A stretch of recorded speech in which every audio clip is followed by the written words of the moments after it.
ते मला विचारतात आहे, "नीलम तू व्यवस्थित आहेस का?" "हो, मी एकदम व्यवस्थित ठणठणीत आहे." तुम्ही एवढे छान-छान कमेंट केलेले आणि स्वामी तर माझ्यासोबतच आहेत ना. आज बरोबर 1 महिना झाला माझ्या ऑपरेशनला.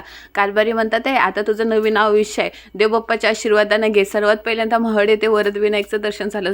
दुसरं पळसदरीच्या स्वामींचं असं वाटलं की स्वामी साक्षात मला तिथं भेटलेत. आणि तिसरं आम्ही मस्त छान खोपोलीच्या श्री गगनगिरी महाराज इथं मठामध्ये गेलं. धबधबा, सुंदर डोंगर, सर्व देवतांचं दर्शन. मग ह्याच्यापेक्षा आयुष्याची सुरुवात काय चांगली असू शकतात आहे. तिथं गगनगिरी महाराजांचं दर्शन झालं, आजूबाजूचा निसर्ग बघितला. ह्या माझ्या भाऊजला खायचं होतं कणीस आणि कणीस भेटलं 40 रुपयाचं. आई शपथ हसून हसून पोटात दुखायला लागलं की आम्ही चक्क कणीस 40 रुपयाचं खाल्लं. गावाला कळालं की 40 रुपयाचं आम्ही कणीस इथं खाते, आम्हाला तच भुट्टा फेकून मारतील. आणि ट्रॅव्हल्सवाले ओरडायला लागले की आमच्यामुळे उशीर झाला म्हणून. आता मस्तपैकी आमची हलत डुलत गाडी खंडाळा घाटातून आता लोणावळ्याला पोहोचले. आता लोणावळ्यात